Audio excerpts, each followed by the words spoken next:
passage follows directly from chapter 7, where we saw the Lord Jesus present at the temple in Jerusalem during the Feast of Booths or Sukkot.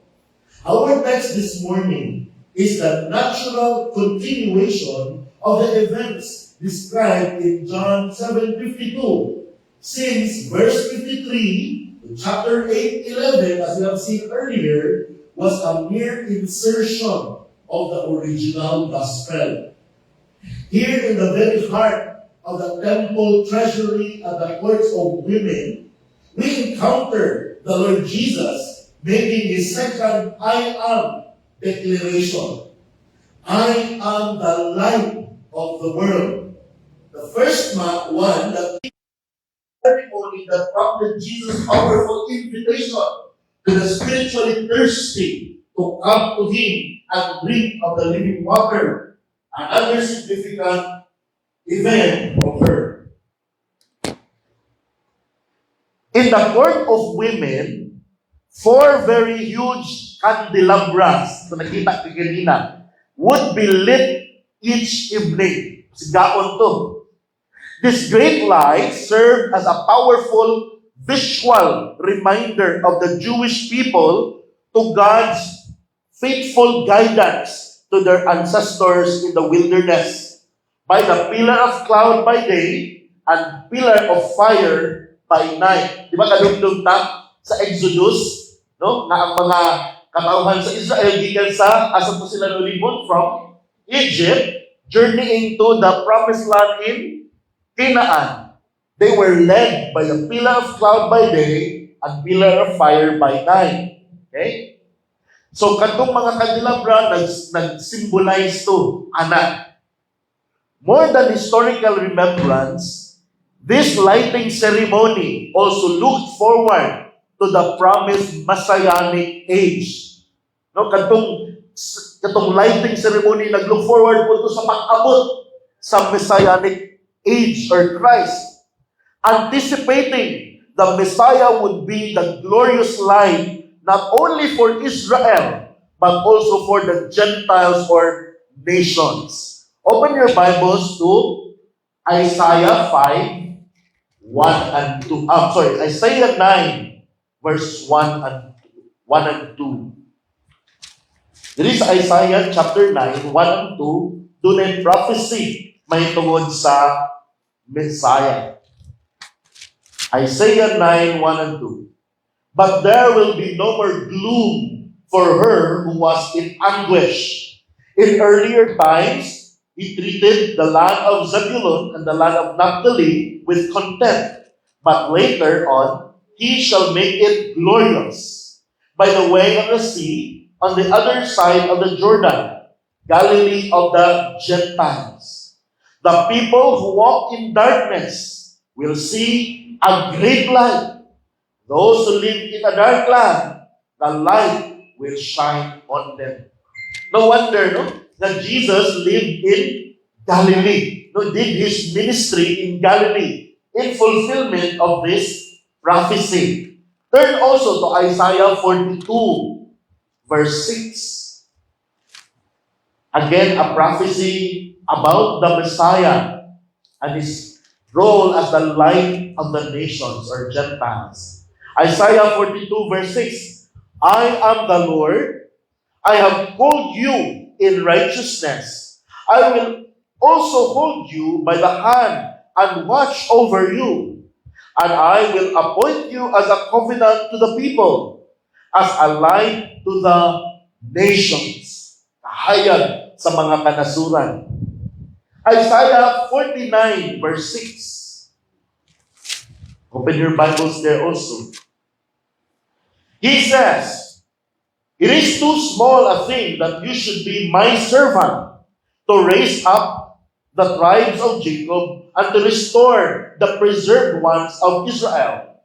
I will also make you a light of the nations, so that my salvation may reach to the end of the earth. Kung ni mga propesiya magisgot sa Messiah na siya may mahimong kahayag sa kanasuran. It is against this setting of a joyful ceremony and profound messianic anticipation that the Lord Jesus declares, I am the light of the world. Just as John's prologue, John 1, 9 to 11 says, the introduction, sa gisulti ni John sa introduction, there was the true light, which, coming into the world, enlightens everyone. He was in the world, and the world was made through him, and the world did not know him. He came to what was his own, and those who were his own did not receive him. Here, we'll once again witness a tragic irony. So dunay nahitabo nga irony, no? The very individuals who should have been the spiritual guides for God's people, the religious leaders of Israel, particularly the Pharisees, supposedly sila ni mga spiritual leaders, they stubbornly refused to believe Jesus' declaration as the light of the world. Di nila tukuhan si Jesus. Their rejection tragically exposed their own spiritual darkness. So kay gi-reject nila si Jesus as the light of the world, nagpakita lang na sila are still in spiritual darkness themselves. Demonstrating that even with the light of the world himself standing before them in person, naanag yun, no, nakita nila si Jesus, they still chose to remain in the dark. Ilag yung gipili nga magpabilin sila sa kanya. So what will be the tragic consequence of this willful unbelief? Kung sa may mahitabo, kung ang tao nga na-expose na kang Jesus, the light of the world, magpabiling unbelieving. Siguro, kita, wala man ta nakaabot ng first century na naagyod in person si Jesus. But, karon, He is present with us every time we gather. Kaya yung saa, di ba, where 2 or 3 are gathered in my name, there am I in the midst of them. And especially when His word is preached, He is the one speaking. So when we are exposed to the word and spiritual presence of Christ, and still we continue in unbelief, what will be the consequence? So may consequence kung magpabilin ng hindi mo to ni Jesus. Is there hope for those who refuse to trust in the Lord Jesus Christ? Na may paglaom ang mga tao na magpabilin, hindi mo salit ka, Ginoong Kristo. Okay. So, our passage, let us read John 8:12 to 21. Then Jesus again spoke to them, saying, I am the light of the world. He who follows me will never walk in darkness, but will have the light of life. So the Pharisees said to him, You are bearing witness about yourself. Your witness is not true. Jesus answered and said to them, Even if I bear witness about myself, my witness is true. For I know where I came from and where I am going. But you do not know where I come from or where I am going. You judge according to the flesh. I am not judging anyone. But even if I do judge, my judgment is true. For I am not alone in it, but I and the Father who sent me. Even in your law, it has been written that the witness of 2 men is true. I am he who bears witness about myself, and the Father who sent me bears witness about me. So they were saying to him, Where is your Father? Jesus answered, You know neither me nor my Father. If you knew me, you would know my Father also. These words he spoke in the treasury as he was teaching in the temple. And no one sees him because his hour had not yet come. Then he said again to them, I am going away, and you will seek me, and will die in your sin. Where I am going, you cannot come. Mag-ambot ina. Langit doon namo nga amahan, sa makausap pa kami magdadagog kanimo, magpaubos sa mga kaugalingon, maghahangyo Ginoo nga tabangan nimo nitintak na Ginoo nga kami mamalandong sa imong pulong din sa John chapter 8 verses 12 to 21. Ginoo, naghangyo kami nga pagkudlo namo masabtan namo ang mga importanteng kamatuoran na amay namong masabtan di kanini ug nga ma-apply namo piniusab sa among mga kinabuhi. Padala ka namo ang imong balang espiritu na mahimong Ginoo kining muhatag og conviction sa matag sa kanamo ug nga kami Ginoo makonviction gayon si Ginoong Hesus mao kahayag sa kalibutan ug nga kami alay mutuo ug musunod binak kaniya. Lord, nag-ampo kami nga kung doon na pa man dinhi nga hangtod karon wala pa gyud dituo kang Ginoong Hesus ug wala pa nagasunod diha kaniya, ikaw maghumog usab sa iyang kasing-kasing. Tabangi kami tanan, panalangin kami in Jesus' name. Amen. To guide us in our study for this morning, this is the structure of our passage. Verse 12 is about the Lord's declaration. Sa may iyang gisulti, bahin sa iyang kaugalingon. Kaduha, verse 13, the leaders disbelief. Di sila mutuo sa unsay gi-declare ni Jesus bahin sa iyang kaugalingon. And then, verse 14 to 18, the Lord's defense. Iyahang pagdipinsar sa iyahang kaugalingong declaration may tungod sa iyang kaugalingon. Then, ikaupat, the leader's darkness. Kita nato kung sa kangit-ngit ang huna-huna o kasing-kasing sa mga Parisiyo na supposedly may leaders sa Israel. Ikalima, the Lord's and the leaders' destinies. Si Ginoong Hesus na asya paingnan ang mga leaders po ng mga Parisiyo, dili sila kaadto sa asa mong paingon si Jesus, but nahapon sila laking kapaingnan tungkol sa ilang unbelief. And then, if we are to summarize the main idea of this passage, it would be this. The Lord Jesus is the light that gives eternal life to the world. Those who refuse to believe and follow Him will stay in the darkness that leads to eternal death. And the intended response, sa may bukod sa Ginoo nga atong response after hearing this message, the Lord wants His people to believe and follow Him who is the light, that they may no longer stay and walk in darkness that leads to eternal death, but rather have the light of eternal life. Let's consider verse 12, the Lord's declaration. Then Jesus again spoke to them, saying, I am the light of the world. He who follows me will never walk in darkness, but will have the light of life.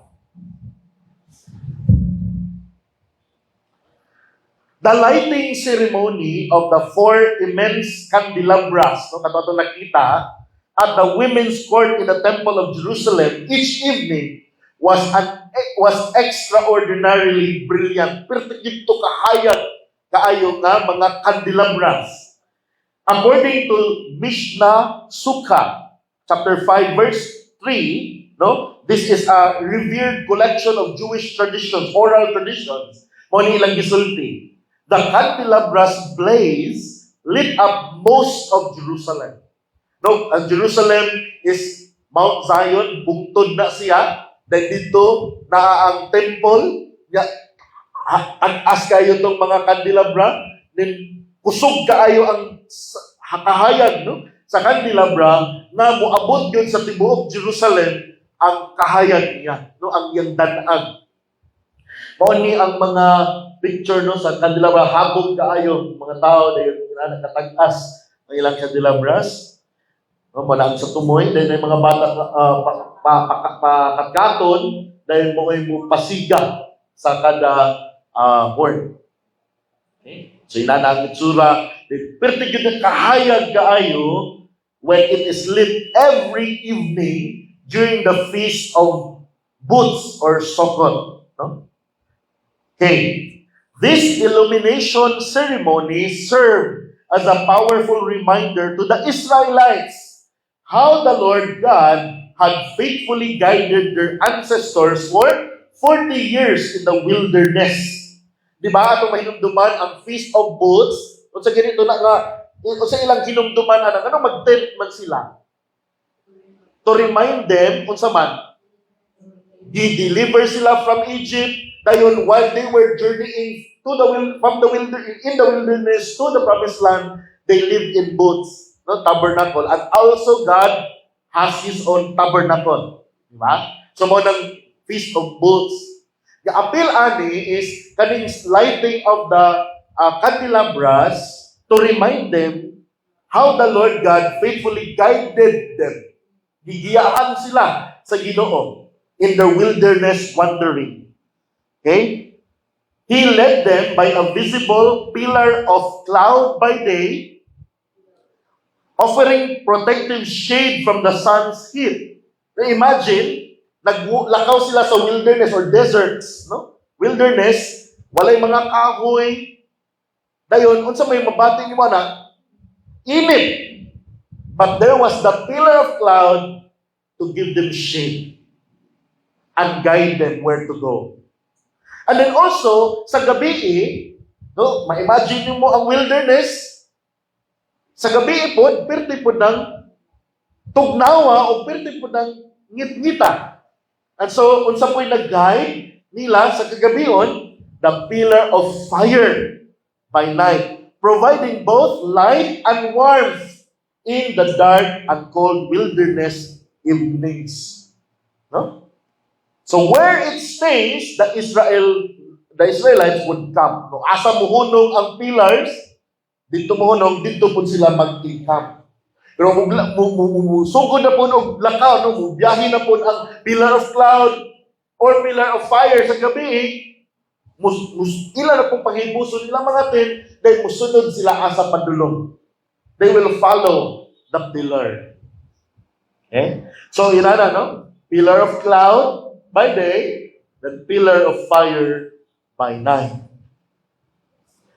So, when the pillar moved, the Israelites would follow. And this they did for dayon padung sa border sa promised land, gigiyahan sila sa pillar of cloud and fire.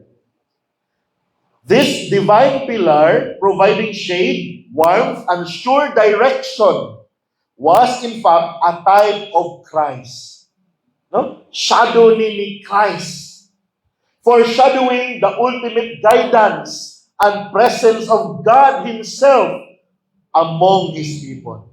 Nag-uban ang Ginoo sa iyang mga katauhan. Consider also the stark contrast. Yun ay contrast, no? The brilliant candelabras in the temple could only illuminate the city of Jerusalem. The city of Jerusalem, mahayagan sa candelabra. But how about the Lord Jesus Christ?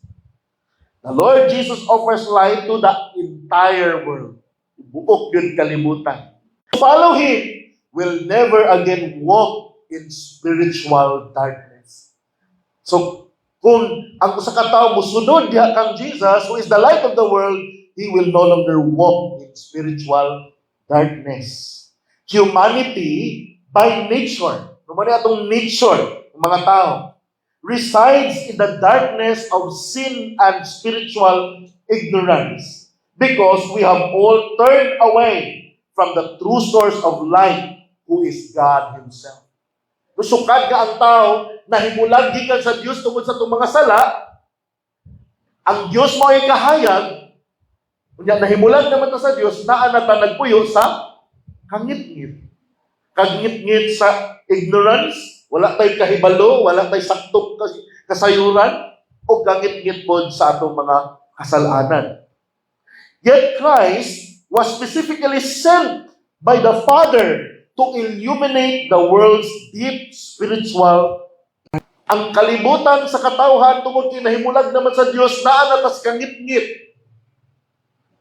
Pero gipadala sa amahan ng iyang anak aron siya mao'y mudan-ag sa atong kangit-ngit dinhi sa kalibutan.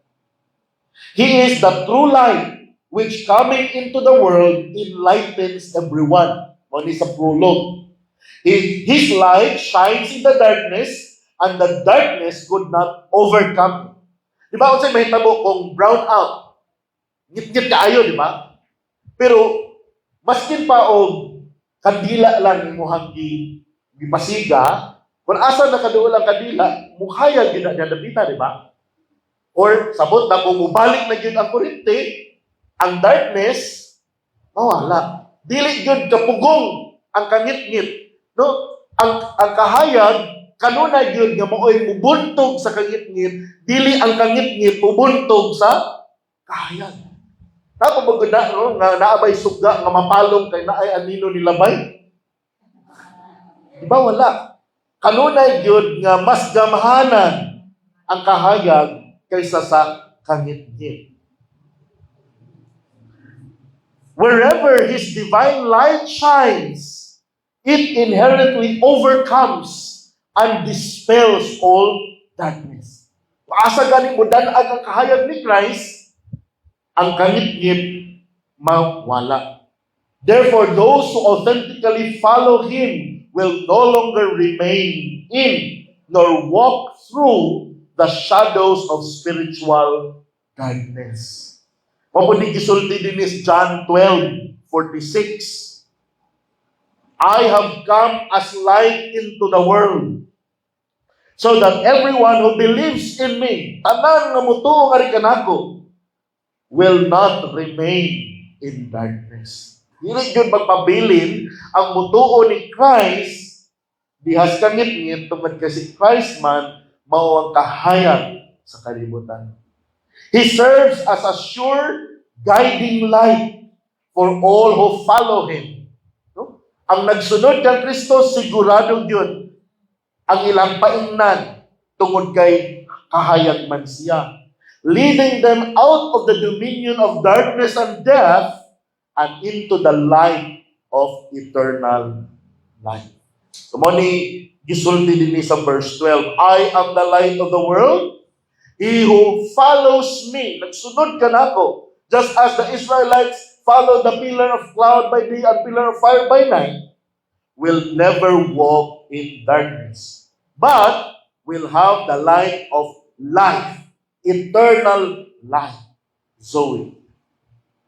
So that's verse 12. So muna declaration ni Jesus may tungod sa iyang kaugalingon. Pero tanawin nato ang disbelief sa mga leaders, no? Sa mga Pharisees in particular, sa verse 13. So, the Pharisees said to Him, you are bearing witness about yourself. Your witness is not true. Ikaw na may nagsaksi-saksi sa imong kaugalingon. Ang imong pagsaksi, dili na tinuod. Okay? Among the main religious sects of Judaism were the Pharisees. Their name means separated ones. No, mo ba't pasabot sa Pharisees? No, nga set apart. So, mga holy din kayo sila kumpara sa uban. No, naglahig din sila. Their name means separated ones, showed how seriously they have committed themselves to being pure and follow God's law perfectly. They prided themselves to be the guardians and experts of God's written law, the Torah. Kaya seryoso man sila mutuon sa Torah, no? Sa balaod sa Diyos. And all the unwritten rules, the oral traditions, tunan mo nila na, that had been passed down. Because they saw themselves this way, nung may ilang panglantaw silang kaugalingon na sila ang mga teachers, no? Or guardians, they truly believed they were the guides for people who were spiritually blind and the teachers for the theologically naive. No? Ilang pagtuo silang kaugalingon nga kami may matudlo kung kinsa tong gusto makaton sa mga espiritual ng butang, kami may mga teachers, kay kami may expert sa malaod. No? Kami may duol sa Ginoo. Kami may mugay sa mga walay kahibalo mahitungod sa Dios. The Apostle Paul, who used to be a Pharisee himself, knew exactly how these religious leaders taught. Kay Pariseo man pud si Paul kaniadto, kabalo siya unsay gihuna-huna nila unsay ilang pagtuos ilang kaugalingon.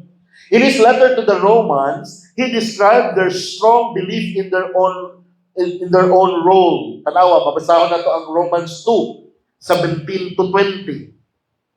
If you call yourself a Jew and rely on the law and boast in God and know His will, and if you are sure that you yourself are a guide to the blind, ilang gituhan sila kung galingon, guide to the blind, a light to those who are in darkness. Okay, may gituhan po sa mga diyo. Sila may kahayag ngadto sa mga naas kangit-ngit. An instructor of the foolish, a teacher of children, having in the law the embodiment of knowledge and truth. So, muna yung pagtuo sa mga Pharisees o mga Jews sa ilang mga kaugalingon. Because they think of themselves in this way, hearing more of the Lord's divine claims at the temple treasury, where many would hear Him, would threaten their influence over the people. No naanad ni sila, na sila may kanunay paminawon, sila may sundon sa mga tao. Pero here comes the Lord Jesus making claims about Himself, teaching, and even doing miracles, gaining more disciples than they. So, unsa may bation ani nila? Naturally, suya sila, no? Masina sila, matreten sila, na magkawala ang ilang influence sa mga tao, kay tuan na ni Jesus ang mga tao na minaw kung nagsunod. And especially that more people at this point have already come to believe in Him as the Messiah. No, nituon na ang mga tao nga siya ang Messiah. So, natreten og sabot ang mga Pharisees. And so, they challenged His claim based on legalities. Diba? Ang claim ni Jesus is, I am the light of the world. No one who follows me walks in the darkness, but rather they will have the light of life. Mga Pharisees niya sila, ikaw na may nagsulti anak sa imong kaugalingon, dili na tinuod. Okay? So, gi-challenge nila ang claims ni Jesus based on legality. So, sa may masabutan ng legality nila. Sa Deuteronomy 17:6 o 19:15, yun ani pag-establish of fact or truth. On the evidence of 2 or 3 witnesses, a matter shall be established. So, gikinahanglan, aron ma-establish ang unsay kamatuoran, kinahanglan dunay duha o tulo ka mga saksi or witness. According to this rule, no one could legitimately testify on their own behalf. External confirmatory witnesses were required to validate a claim. So, ani nga balaod, no? Dili pwede nga mo claim lang ang usa ka tawo bahin sa iyang kaugalingon nga walay mo testify, walay mo witness duha og tulo. By saying you are bearing witness about yourself, your testimony is not true, they are accusing Jesus of violating a basic legal and technical rule. And because his statement was illegal, siya raman mo nag-claim sa kaugalingon, illegal na. In the first place, it is therefore to be dismissed as false. Okay, ikaw ra may nagsultian na bahin sa kaugalingon, dili na tinuod. Automatic na. No? Kaya wala may mo testify, wala may mo saksi anang imuhang claim. Therefore, technically, dili admissible. Dili na nato i-entertain ang imuhang claim sa imong kaugalingon. So, mao to. So, unsa man po'y defense ni Jesus sa verse 14 to 18. Ang taon na to. The Lord's defense against the disbelief of the Pharisees. Because the Pharisees dismissed the Lord Jesus' declaration of being the light of the world based on the legalistic requirement for 2 or 3 witnesses, Jesus powerfully stated his defense. Muna yung dipinsa.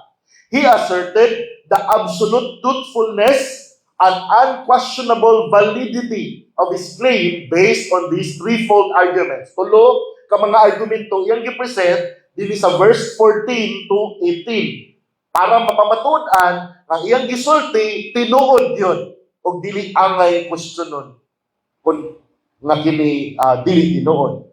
Una, verse 14, no? His witness about himself is truthful because he is divine and knows his origin and destiny. Okay? Verse 14, let us read. Jesus answered and said to them, even if I bear witness about myself, my witness is true. Why? For I know where I came from and where I am going. But you do not know where I come from or where I am going. Okay? So, Jesus asserts that his testimony in itself is reliable, unlike that of mere mortals like the Pharisees, because he possesses a unique divine knowledge of his own origin and destiny. Kanimod-budbud sabot sa iyan, I know where I came from and where I am going. Yung kabalo ko, asa ko gikan, asa man dito gikan si Jesus. Okay? In the beginning was the Word. And the Word was with God. And the Word was God. Only in John 1 verse 14, the Word became flesh and dwelt among us. Okay? Sa diha ra siyang, sa verse 14, nagpakatao. Pero before siya nagpakatao, naa na siya daan. And He exists from all eternity together with the Father. And therefore, He is eternal and divine.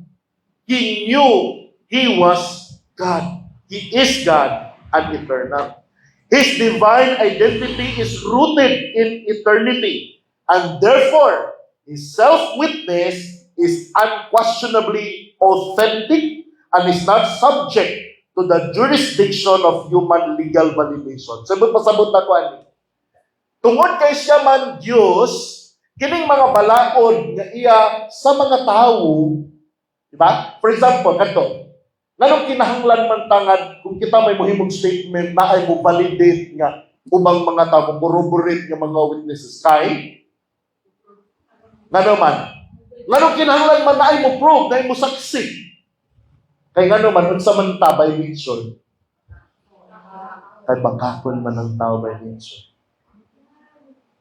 Diba? Tungod ka ang tao, dili kasaligan. Walang kinahanglan doon naging mo saksi. Ay ha pa ma-establish nga, kanang yung gisulti tinuod, nga naman, kay sikuan maka-attest nga tinuod yun ang yung gisulti. So, manay balaod para sa nato nga mga tao. But since Jesus He is human, but He is not just human. He is eternal and divine.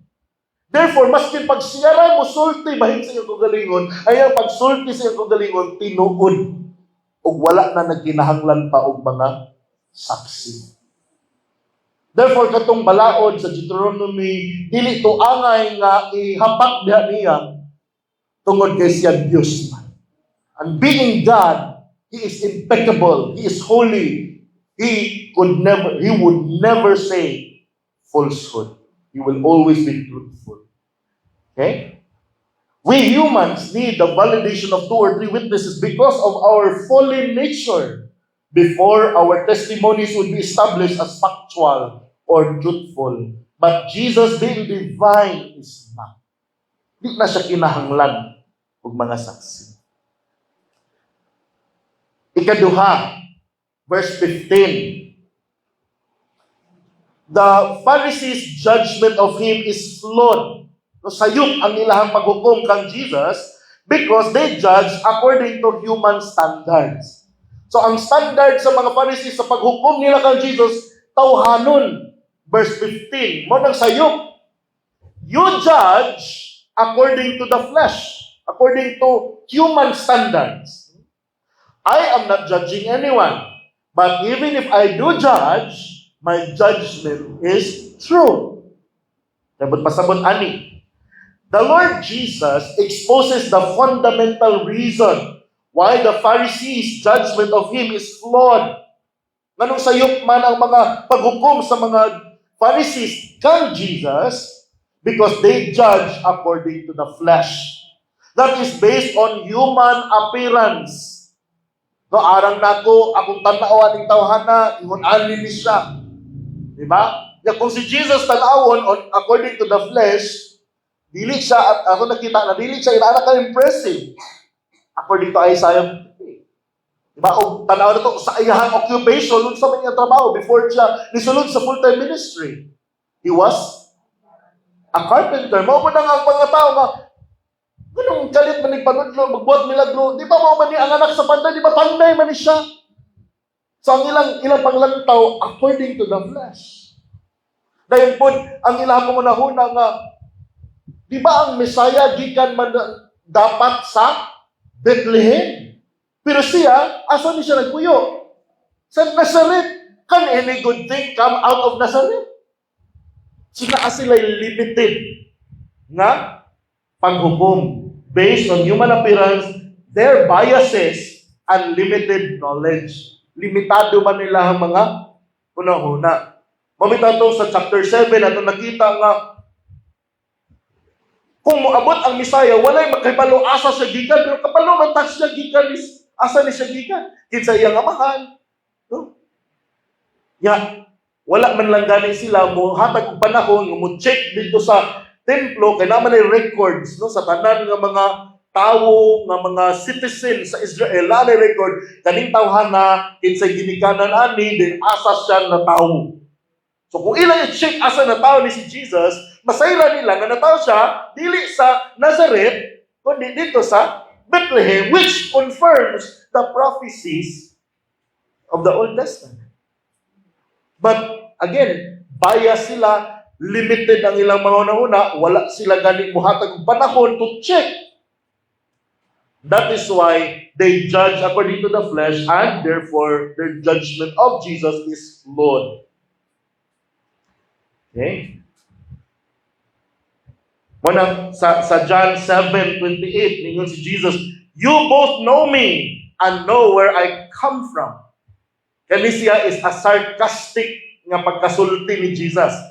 No? You think, no, abi ninyo, nakaila mo nako o kabalo mo asa ko gikan. Mo na ibig pasabot anak. John 7:28. But in reality, sa ato nabasa karon, you do not know where I come from. Wala mo tinuod na kabalo. No?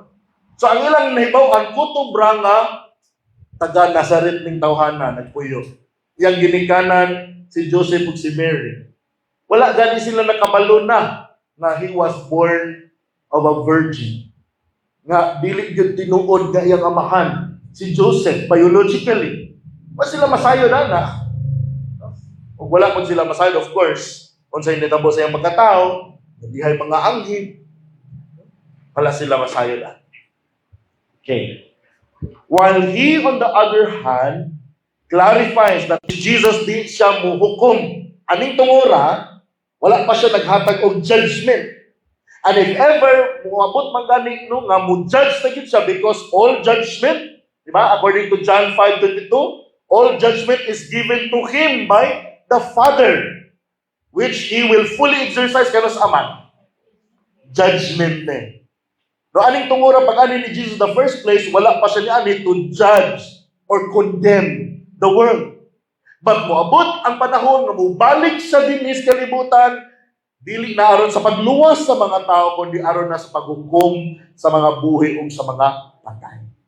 And when He does judge, no? When He would judge, His judgment is truthful and based on perfect omniscience. Dili yun masayop nga kahibalo. No, kita mo judge sa tao based lang lagi sa limited na itong makita. Na inana mo lagi na iyang now, nagkusmod man ni siya, o nasukok man siguro yung nako ni siya.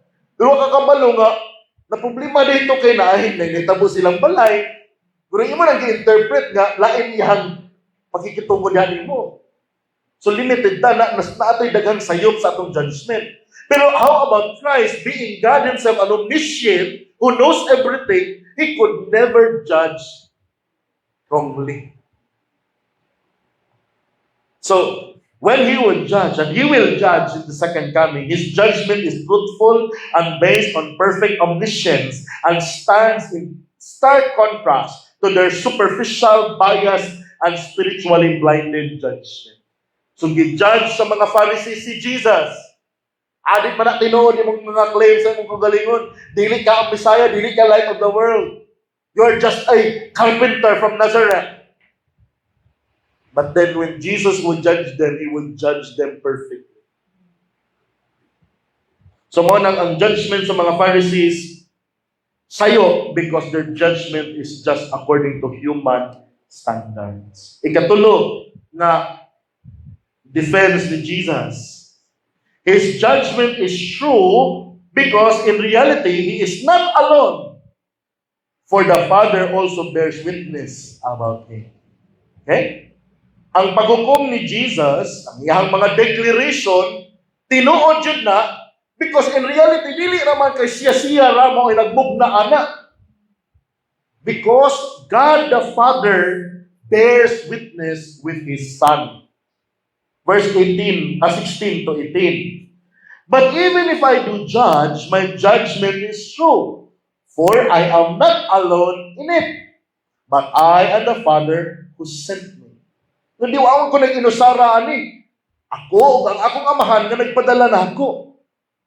Even in your law, it has been written that the witness of two men is true. No, sa inyong balaod. No, yan yung emphasis ka sa inyong balaod. Tungod kay siya, being God Himself is the one who made the law. Okay? Sa inyong balaod, nagkinahanglan nung duha ka tao nga musulti, tinuod. Verse 18, I am He who bears witness about myself. Ako, nagsaksi sa akong kagalingon, o di lang siya ra, and the Father who sent me bears witness about me. Ako pong amahan, nato ba, usang ako amahan, so, duha na. Di ba? So, sa balaod ninyo, tinuod ako kisulti. As these Pharisees demanded the Lord's declaration be attested by multiple witnesses, the Lord Jesus affirmed that His witness is true precisely because He is never alone. No, sa iyang mga declarations, sa iyang mga ipangsulti, wa siya nag-inusara. He asserted that both His own witness and the Father's witness combined to meet the requirement for truth.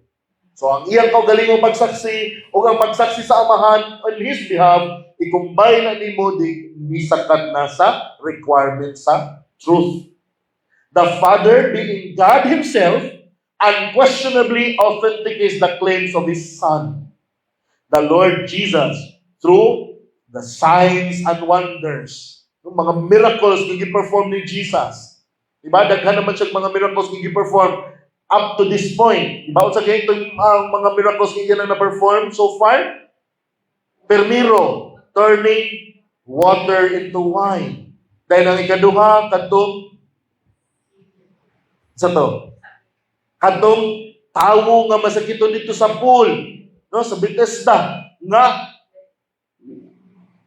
iyarang isulti nga, stand up and walk, na bangon dahil siya. So naayos siya. Daghan pang mga miracles nga i-perform sa Jerusalem mismo. Mo nang daghan mga taon nituon niya, including Nicodemus who was a Pharisee. Nituo kang Jesus because He performed miracles. And His miracles attest that God the Father indeed has sent Him. So kana nga mga signs and wonders are testimonies that the Father has indeed sent Him and bears witness that indeed He is who He claims to be. And even His own verbal testimony from heaven.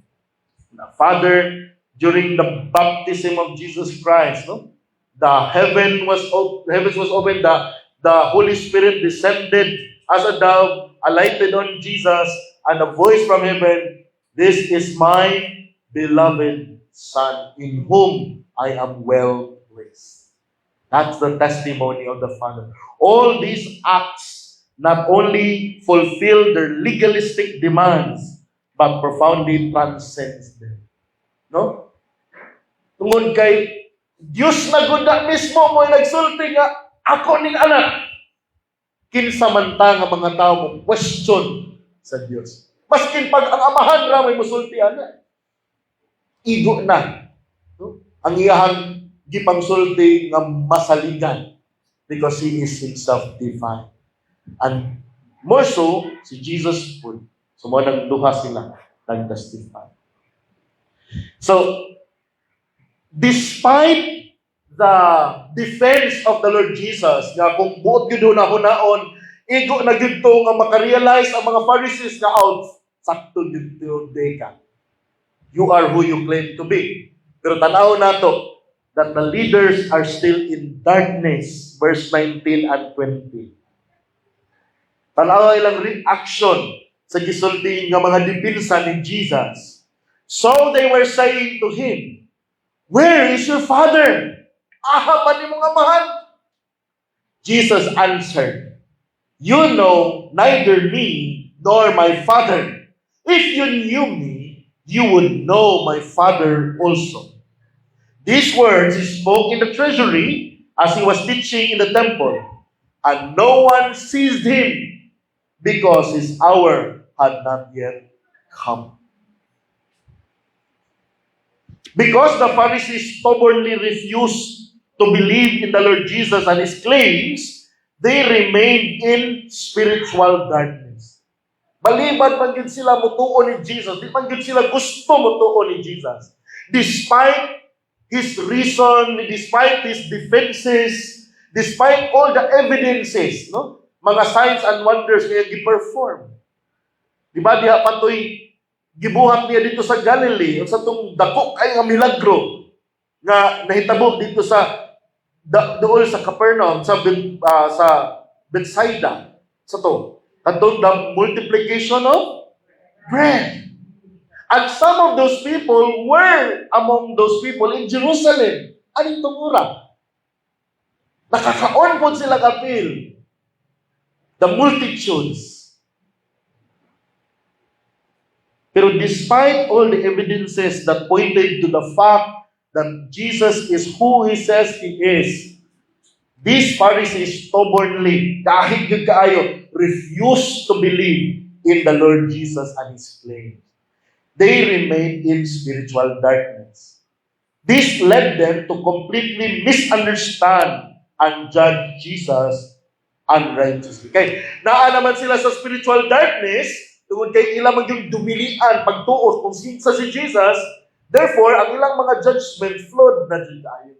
No? Hiwi na din kayo. Mo na, inig-judge nila ni Jesus, ma-misunderstand, ilan ang i-judge unrighteously si Jesus.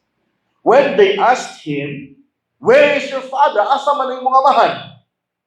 Their questions showed their spiritual ignorance.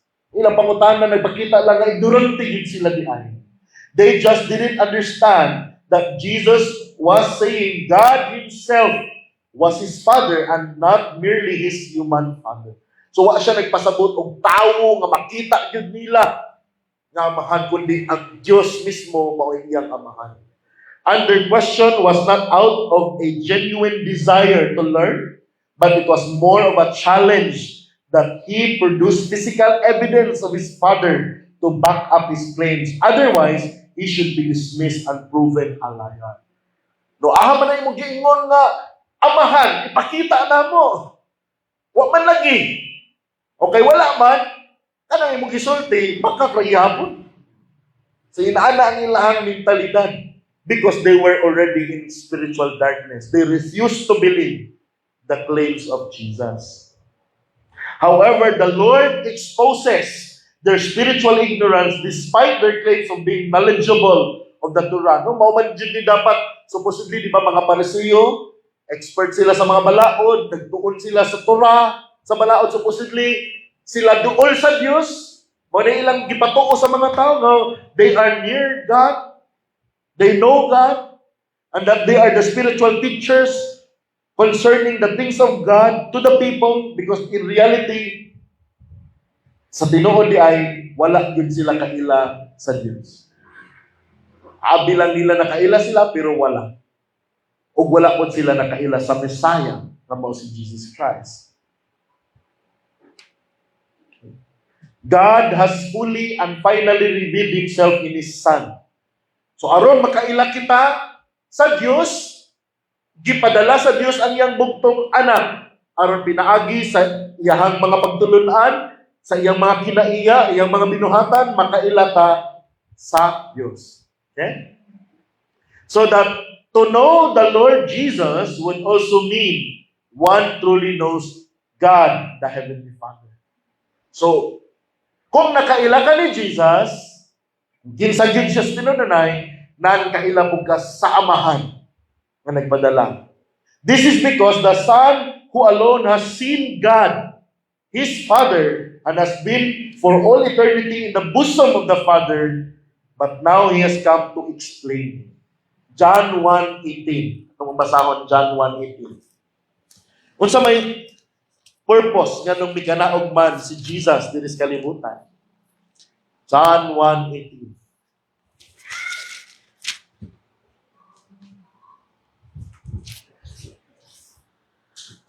No one has seen God at any time. The only begotten God who is in the bosom of the Father, He has explained Him. So wala di nakakita sa Diyos at any time. Wala'y nakakita sa Diyos.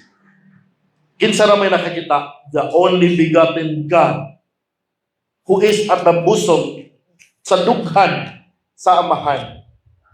Siya ra may nakikita, and therefore siya ra pud mo'y maka-explain sa Diyos. So if you want to know the Father, you should know Jesus Christ. If you do not know Jesus Christ, neither do you know God the Father. So mao day na nga dili tanan nga religions are all pointing to the true God. Diba? Tanan mga religious mo claim that they know God and they are worshiping the true God. But because they reject the Son, who is the image of the invisible God, ilang gi-reject si Christ, si Jesus. Wala nila ilha kinsa gyud tinud-anay si Jesus.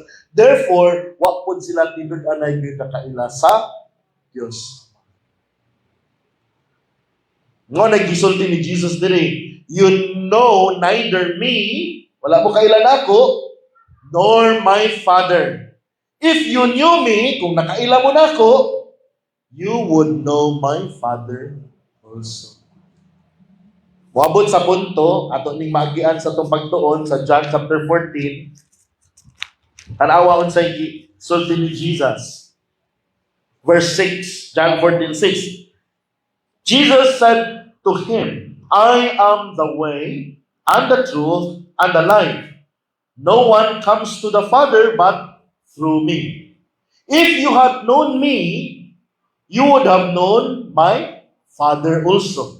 Kung nakaila mo na ko, kailapod mo sa akong amahan. From now on, you know Him and have seen Him. No? Gikan karon, nakaila mo niya o nakakita niya. Tanawa ang pangutanan ni Philip. Philip said to him, Lord, show us the Father, and it is enough for us. Pakit ami sa amahan, igo na para namo. Jesus said to him, have I been so long with you, and yet you have not come to know me, Philip? He who has seen me has seen the Father. How can you say, show us the Father? Do you not believe that I am in the Father, and the Father is in me? The words that I say to you, I do not speak on my own initiative, but the Father abiding in me does His works. Believe me that I am in the Father, and the Father is in me. Otherwise, believe because of the works themselves. Okay. So, but pasabot ni Jesus ba nga siya ang Father? No. No, He is the Son. He is not the Father. Pero why can He say that He who sees me or knows me also sees and knows the Father? Because Jesus is the perfect or exact representative of the Father. So that those who have seen Him and know Him also see and know the Father. So mo na nga ang nakaila ni Jesus, nakaila po sa Father. Although si Jesus, dili siya ang Father, siya ang Son. Okay? He is distinct from the Father. Okay. However, they do not know Christ, and so they do not know God the Father. And because of their ignorance and spiritual blindness, they attempted again to seize Him, but still they could not because His time has not yet come. Dugay ra gyud no sa chapter 5 pa nila gusto patyon si Jesus. Then sa chapter 7 gusto nila dakpon si Jesus.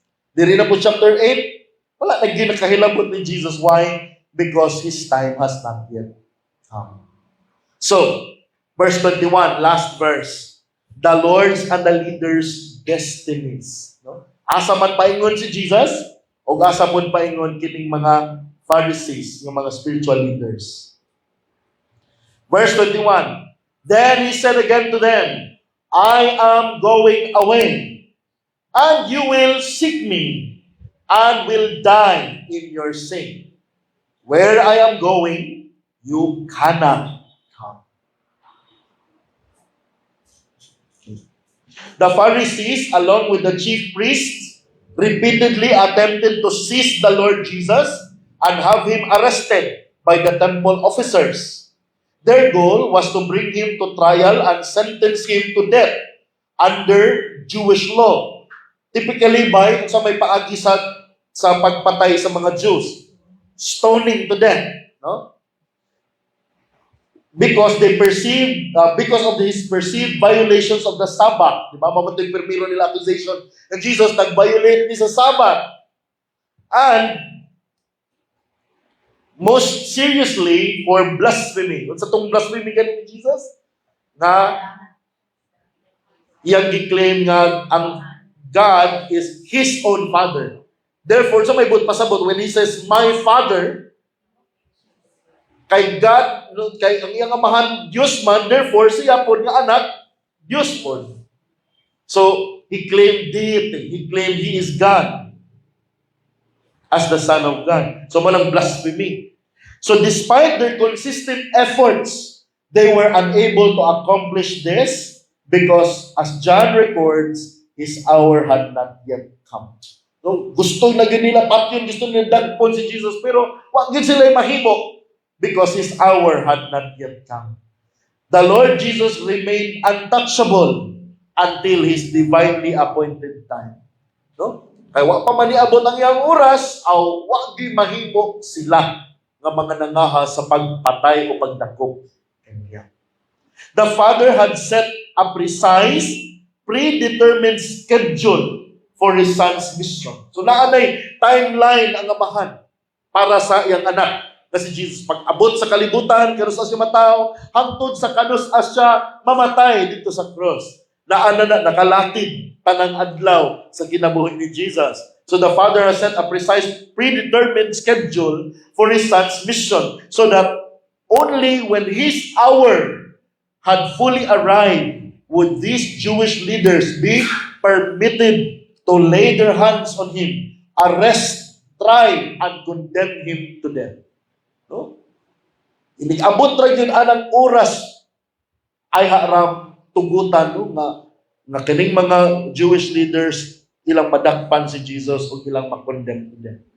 Ultimately, this shows us that the control over Christ's destiny did not rest with these religious authorities. No? Wala sa kamot sa mga religious authorities, mga Pharisees, scribes, o mga priests, ang destination ni Jesus.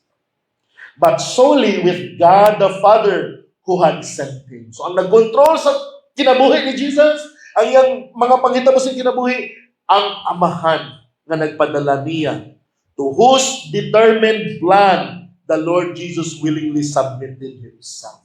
Not my will, but your will be done. So, nisubmit ra gyud si Jesus ngadto sa plano sa iyang amahan. Unsay mahitabo nako rong adlaw naara sa imong kamot.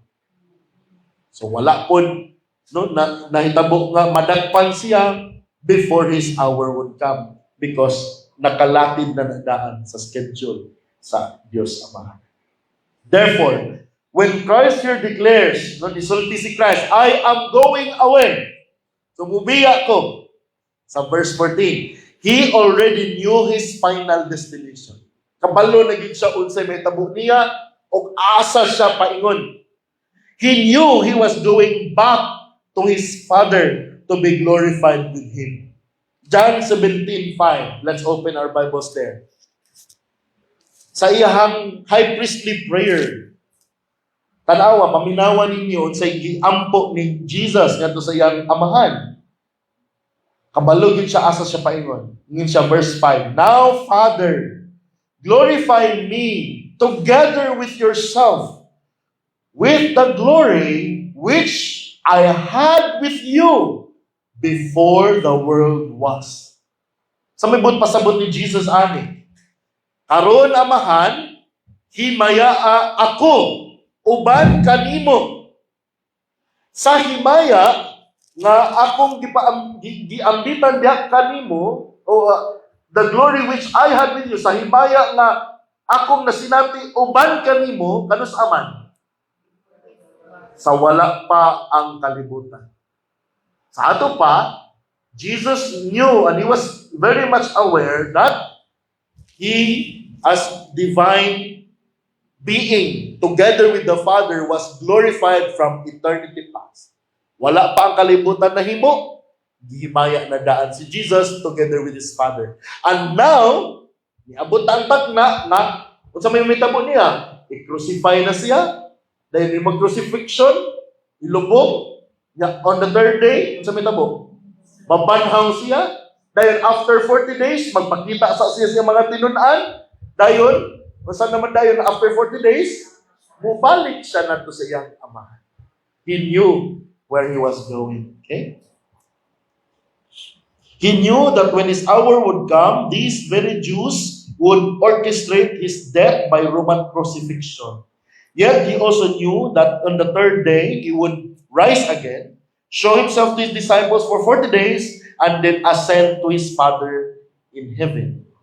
These Jewish leaders would indeed seek him. Mangita sila niya, but would never find him. Okay, pagkabanhaw niya, ni Jesus, wala naman nagpakita dahil si Jesus sa mga unbelievers. Ang iyang ipakita kadto ra mag iyang mga disciples. So the Jewish leaders would indeed seek him but would never find him. And then they would die in their sins. Mao ni dako kayo nga trahedya aning mga Jewish leaders. Mamatay sila sa ilang mga sala. They would die in their sins unforgiven because of their unbelief. Di man sila motuo, mamatay sila nga di mapasaylo ang ilang sala. And then perish to eternal condemnation. So mao ni may tabo no sa tao nga na-expose na kaayo kang Jesus Christ sa gospel, sa good news of salvation, and yet magsige na gyapon siya dumili sa pagtuo kang Jesus, mamatay siya nga naa pa ang iyang sala, wala na pasaylo, and therefore gawa man na pasaylo ang sala, makaadto ba siya sa langit? Dili. He will perish in hell because of his sins. They could never come to where the Lord Jesus was going. While the Pharisees might have believed their own righteousness, nagtuo sila nga, di ba, katong parable of the Pharisee and the tax collector, ang Pharisee, God, I thank you that I am not like other men. Buutan ko, di ko pareha sa uban, di ko pareha ng tax collector. No, I fast twice a week, I give tithes of all that I possess. Pero, ato siya will not, no? His sins were still in him. No, wala siya nag-justify, wala siya napasaylo sa iyang mga sala. Wala siya giisip nga matanong. Instead, katoy noong tax collector nga, unsa rin yung gisulti? No? God, have mercy on me, a sinner. Makasasala. Adto siya, paubos sa iyang kaugalingon, mahoy no, gipasaylo, giisip nga dili na sadaan, gipasaylo. And therefore, kung mamatay sila, atong tax collector mo ay moadto sa langit, kung katong Pharisee, moadto sa inyo. Okay? So while these Pharisees might have believed their own righteousness and religiosity would bring them to God in heaven, when they die, their adamant refusal to believe in Jesus as the Messiah meant their sins remained with them, leaving them to die in their sin. Hindi man gid sila motuon in Jesus as the Messiah. Then therefore, ang ilang sala, nagpabilin niya kanila.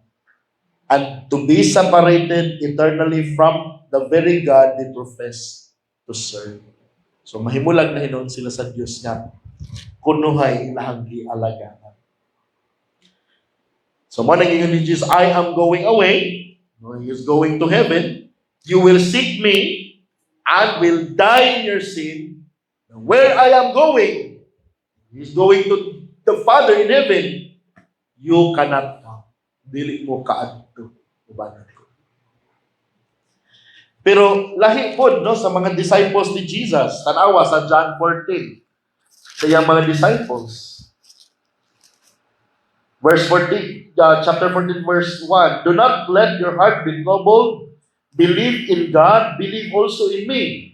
In my Father's house are many dwelling places. If it were not so, I would have told you. For I go, tanawa, to prepare a place for you. If I go and prepare a place for you, I will come again and receive you to myself, that where I am, there you may be also. No, ang mga disciples ni Jesus, kuyog po ni Jesus when they die. So the moment a disciple of Christ dies, no, because they believe in Him as the Messiah and the light of the world, they follow Him. Therefore, when they die, they will also go to Jesus, to be with Jesus. Pero ang mga unbelievers like the Pharisees, where I am going, you cannot come. Higit mo ka. So, mauna, no, ang structure sa itong study, the Lord's declaration, the leader's disbelief, then the Lord's defense, then still the leader's darkness, then the Lord's and the leader's destinies. Magbuwag dyan. No? Ang mga dili mo to kang Jesus, dili yun makauban kang Jesus. So the main idea, the Lord Jesus, the light that gives eternal life to the world, those who refuse to believe and follow Him will stay in the darkness that leads to eternal death and bars them from heaven. Di yun kasulod sa langit kung dili mo tuo kang Jesus. Then, therefore, ang intended response, the Lord wants His people to believe and follow Him, who is the light, that they may no longer stay and walk in darkness that leads to eternal life, death, but rather have the light of eternal life. So may mga concluding reflections and applications. Doon ay 5 that I have written here. Number 1, realize that because of sin, the whole world, including ourselves, are living in spiritual darkness. Mo ni ang kahimtang sa timong kalibutan o natong usab. We are living in spiritual darkness because of our sins. Then understand that the Lord Jesus Christ is the light of the world that shines in our darkness. No? He came, no, the light has come to this world and illumine or enlighten everyone. Matugigan sa John 1. Then number 3, believe. Huwag yun ipaagi, no? Believe in the Lord Jesus Christ and you shall have the light of eternal life. Tuo kang Ginoong Hesus o ikaw makabaton sa kahayag sa kinabuhing tayo. Ayon, ika-4, follow Christ, the light of the world, so that you will no longer walk in spiritual darkness of sin, spiritual ignorance. Okay. Kung musunod na ni Kristo, pilit na ta maglakaw sa Kanya. 5, ang unbelief, will keep people in spiritual darkness of sin and ignorance and bar them from heaven. Therefore, be not unbelieving, but believe in the Lord Jesus Christ, the light of the world and this. So, kana yung unbelief, sama sa mga nahitabo sa mga Pharisees, mao dyan ay dako kayong babag. So, O ni ato ang pagtuon karon nga pagtagon. Let us come before the Lord.